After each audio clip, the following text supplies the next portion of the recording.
जिनका धर्म परिवर्तन हो जाता है उनका अस्तित्व मिट जाता है। नमस्कार, आप देख रहे हैं आकाश तक और मैं हूं आपके साथ आकाश। इन दिनों सोशल मीडिया पर और भारत में एक मुद्दा अटक से लेकर कटक तक और कश्मीर से लेकर कन्याकुमारी तक सुर्खियों में छाया हुआ है। पहला मुद्दा है धर्मांतरण, दूसरा मुद्दा है घुसपैठियों का। माना जा रहा है कि बंगाल के रास्ते से बांग्लादेशी मुसलमान भारी तादाद में भारत में प्रवेश कर रहे हैं। वहीं पर झारखंड में भी भारी तादाद में घुसपैठी घुस रहे हैं, वहां की लड़कियों को बरगलाकर शादी कर रहे हैं और उनकी जमीन भी हड़प रहे हैं। वहां के स्थानीय कुछ लोगों ने इसका पीआईएल हाईकोर्ट में भी दाखिल किया और हाईकोर्ट और सुप्रीम कोर्ट ने बड़ा फैसला भी इस पर दिया है। सोशल मीडिया पर लोग कह रहे हैं कि हिंदुओं के साथ और आदिवासियों के साथ क्यों ऐसा किया जा रहा है छल।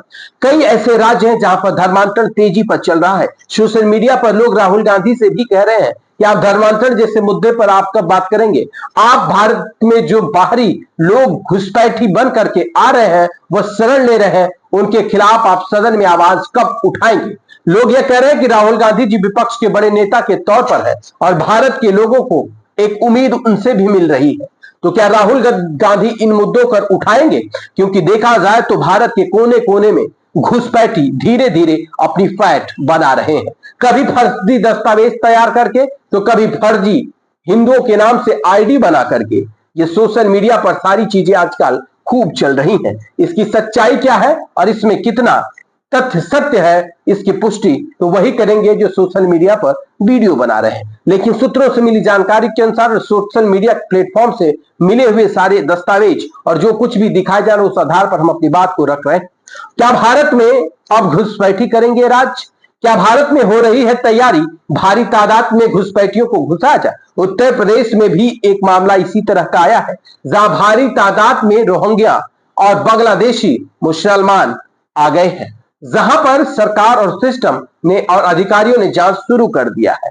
इनको घुसाता कौन है और इनको फर्जी दस्तावेज बनाकर देता कौन है और किस स्वार्थ के लिए यह सब कुछ किया जा रहा है। भारत में तो वैसे दिन पर दिन जनसंख्या बढ़ती जा रही है, अपने आप में चिंता और चिंतन का विषय है। और ऊपर से अगर दूसरे देश के लोग इस देश में इसी तरह घुसपैठी बनकर आएंगे तो फिर भारत के लोग कहां शरण लेने जाएंगे। बहुत सारे ऐसे लोग हैं जो अलग देशों से आकर के जो घुसपैठी हैं वो भारत देश में नफरत भी फैलाते हैं।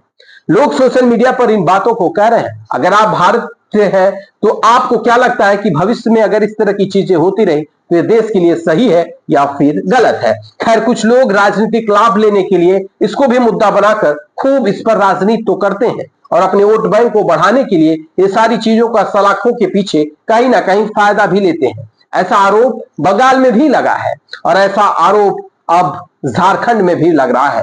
जहां पर भारी तादाद में आदिवासी थे, अब वहां भारी तादाद में धीरे धीरे घुसपैठियों की संख्या बढ़ रही है। आपको क्या लगता है कि ये जो कुछ हो रहा है इसमें कुछ जिम्मेदार लोग भी शामिल हैं? अगर है तो उनके खिलाफ जनता कार्रवाई करेगी या जनता जब जनादेश देना होगा तो फैसला कैसे देगी? धर्मांतरण का मुद्दा भी खूब देशों में तेजी से चल रहा है।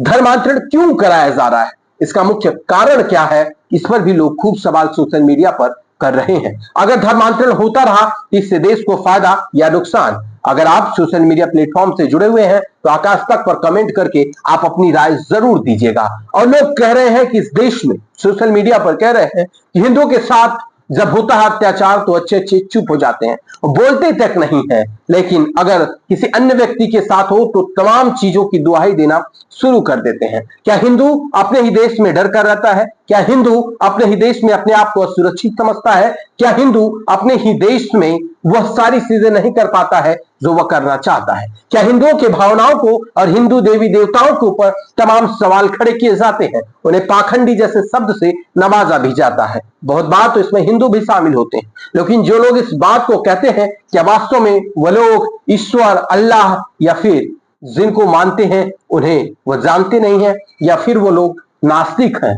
वो किसी न किसी धर्म में आस्था तो रखते ही होंगे। हर धर्म का अपना अपना एक अलग सोच है, अलग अलग मजहब है और अलग अलग विचारधारा है और अलग अलग क्रियाकलाप करने का तौर और तरीका है। तो ऐसे में अब क्या भारत में लोग अमन और चैन के लिए, भाईचारा बनाने के लिए एक दूसरे के धर्म का सम्मान करेंगे, एक दूसरे के साथ मिलकर कंधे से कंधा मिलाकर चलेंगे, या फिर नफरत की आग में इसी तरह जलते रहेंगे? बने रहिए आकाश तक के साथ, क्योंकि सत्य को साथ मिलेगा, साहस को विश्वास मिलेगा और समर्पण को आवाज मिलेगा। धन्यवाद।